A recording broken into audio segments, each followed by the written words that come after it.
观众朋友，大家好，欢迎收看客家新闻插枝。人类科技发展，能把一次性的挑战试验，里面强修正安尼对立的关系，也引来引导新科技同大自然学。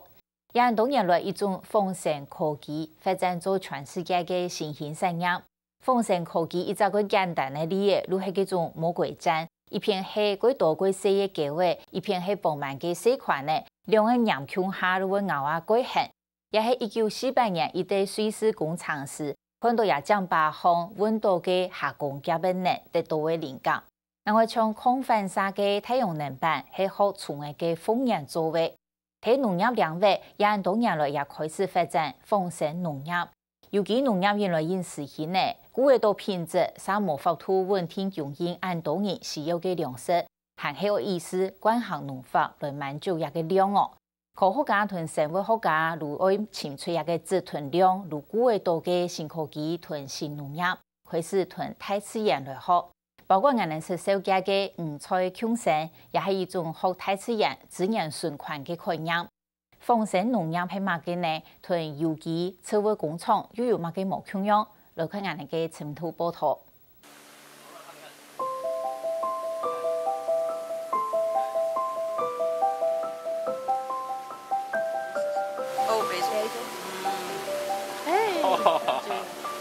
你刚拿甜菊来给他吃一下，他刚好吃了啊，还要什么的？他说你吃一点，吃吃看，吃看，真的很棒。哦 ，That's tasty。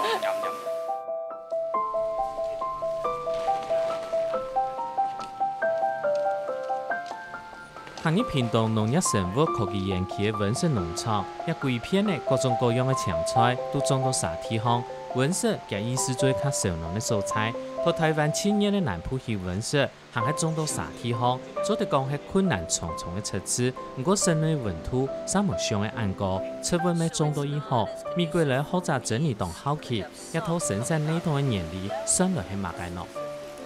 他是第一次来到台湾。那之所以来到台湾有很多原因，一方面是台积院的很热力的主办跟支持，然后一方面也是我们当时，因为我们这个系统在屏东科技大学的老师说，我们这个系统其实就是仿生系统的运用，在农业上的运用。整理办案是喺生物学者，每全世界庆祝做风神科技的态势。美国有线电视新闻网 CNN 是将其列作全世界听说第设立态势其中一类。对西方工业革命到今，科技的发展到一个长途过后，各领域的学者开始问，人家对哪再过以后，再过突破呢？当多人开始分享，地球生命到今已经有38亿年了。生物经过暗长时间的研发，做出解决各种困难的技术能力，无论係科技也係農業，向生物學變做一種主流學問。從仿生的角度來講，生命中的科技跟農業的結合，反而是可能我們目前遇到的農業要突破的一個機會。對，那我們也確實從生物的身上學到了很重要的關鍵技術，來達到這個農業一種革命性、進化性的突破。對，所以這就是仿生農業。And I think AgriDragon demonstrates that. I'm very interested in any kind of agriculture that reduces the need for pesticides and uses natural means of providing nutrients to the soil. 现场朋友们都准备好了吗 ？1, 2, 3。本台湾仿生科技与母生产业发展协会筹备处正式成立，现场朋友们再次给他们点掌声好吗 ？Please give a round of applause. 和台湾经济研究院主辦的2014國際仿生論壇年會度後，台灣仿生協會正式成立。在美國一份有關仿生學未來經濟效應的報告，去排到2025年，仿生學做得創造美國3000億美金的國內生產總值，160萬隻就業機會，產業同學術界對亞新興的市場都十分有興趣。仿生其實是我們從一個很老的東西、古老的東西，可是新的應用，所以我們可以應該是說從自然界去剽竊很多它的設計。然後來合法的去使用。以材料科學的角度來看，我們現在材料已經到了一個有蠻多瓶頸的。比如說，我們要用到很多很輕的材料，像鈦合金，它可能價錢太貴，或是它合成的方法技術成本太高。那像一些鳥啊，或是蝙蝠，他们用的材料就是一些天然的材料，骨头或是一些羽毛，那能够达到又轻又强这一种的性能。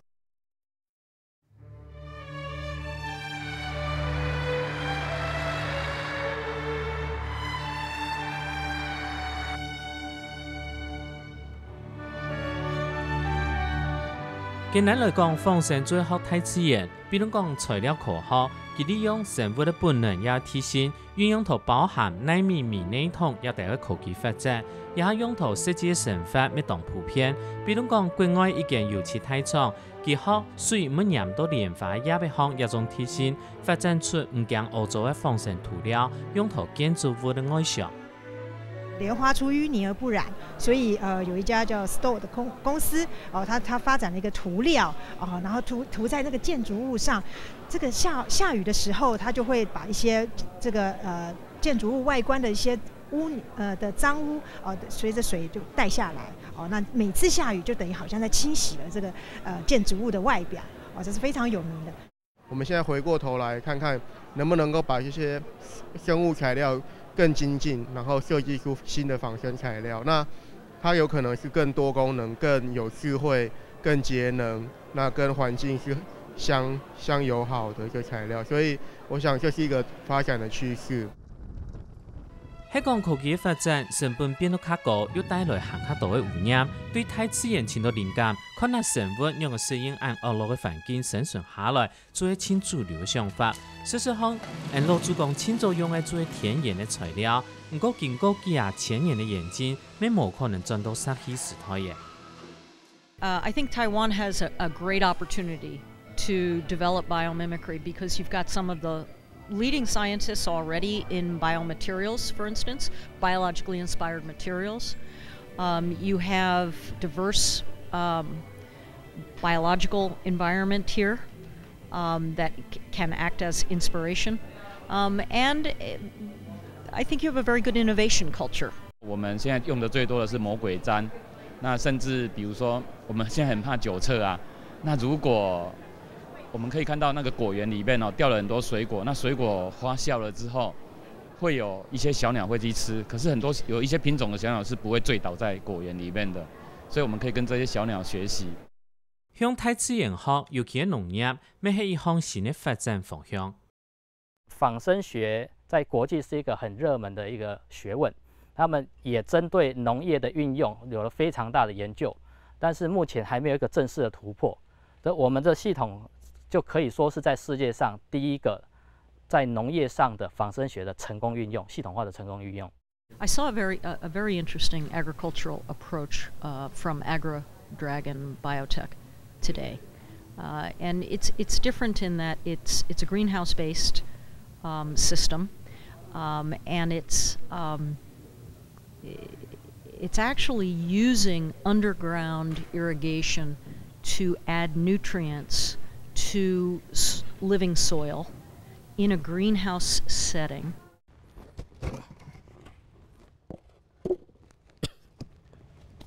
对，这底下就是有一个灌溉系统，就是这次的关键，这是模拟人体的动脉，对，以及它的那个微血管的部分。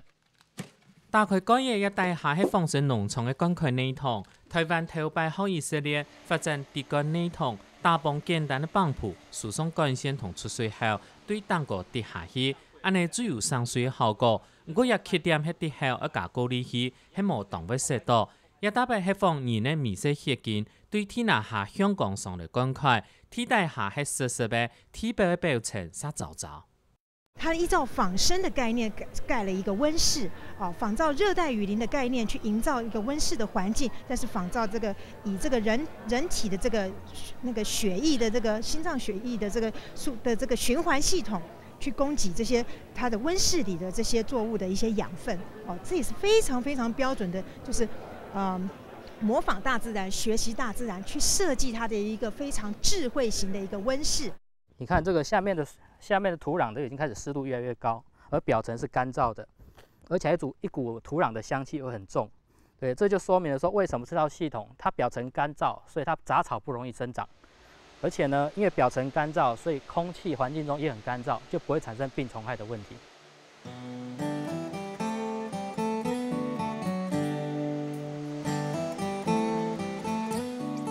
一般的温室係講唔通風，又按高溫，加上係濕濕又黏黏。唔過佢也温室地度下噴水來提高濕度，加利用地下灌溉行個噴霧的內頭，同安補石頭農作物安定性下較高，加同大自然好有機，甚至像風靡靡的植物工廠，享用沒有當高的產能。仿生可以講是一種設備設施來達成有機的理想的一個系統。那植物工廠的話，則是一種在一個也是另外一個離土科技的部分，它可以在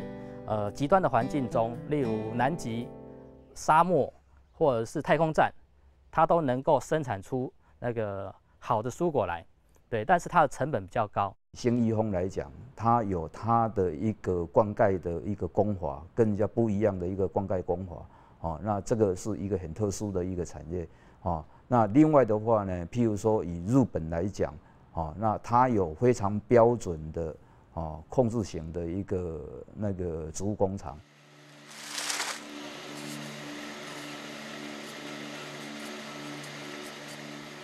地下灌溉內桶，佢嘅意思係簡單自然，唔是像植物工廠要按處嘅本錢，所有日頭、空氣同水，還有微生物，製造得生產出大量品質又行較好嘅農作物。每以為按簡單，要做一套內桶嘅成本，除咗要有一般的溫室，再個加溫室一般的家私，按嚟聽聽。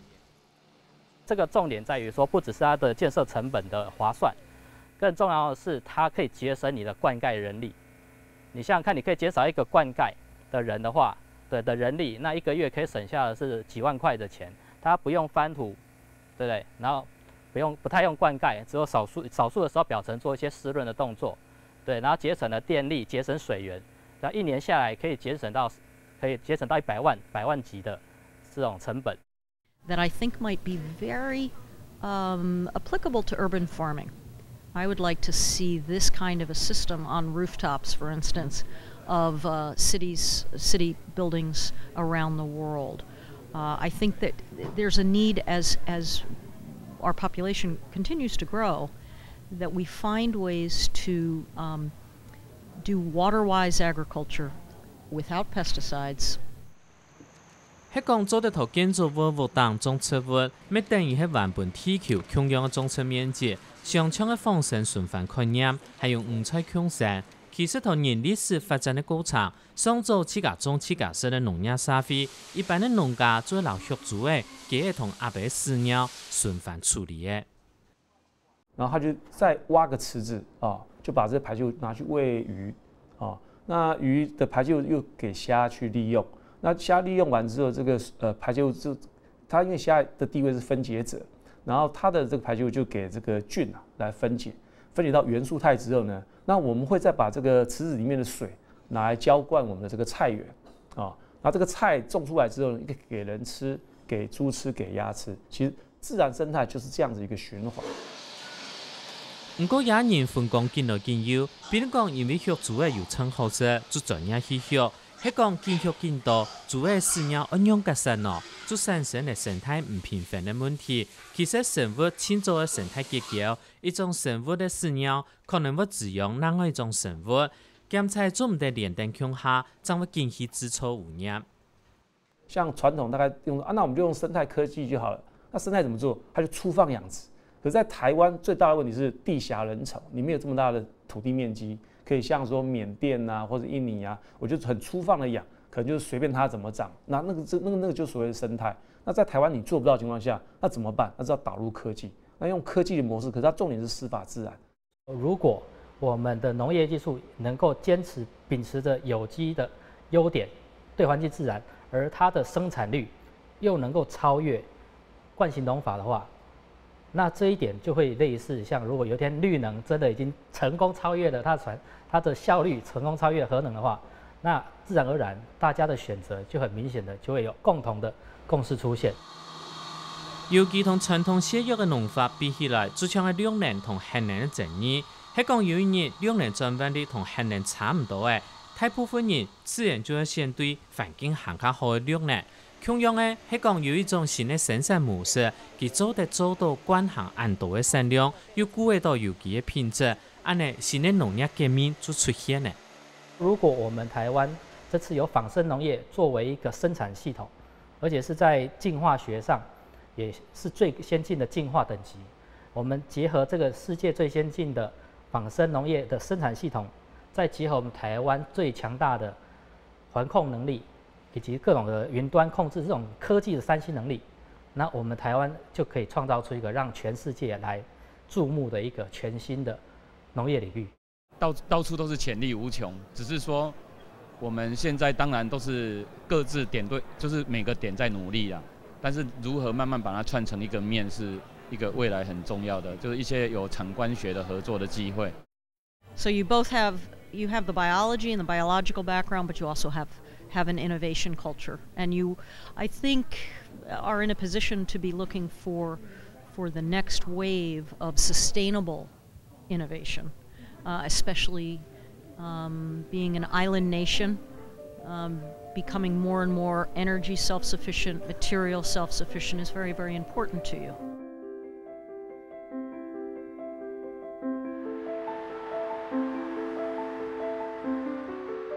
因为调比到田当高，人将为希望、希学、古所研究的培养基，这样是和无所讲的丰盛学，按做出开始研究生物的结构来做设计的思想，也和农业生产的方式进来进途中。台湾农业想有新的发展，无天出反转头去寻大自然做欣赏，寻找核心的生产能力，慢来做丰盛的机会。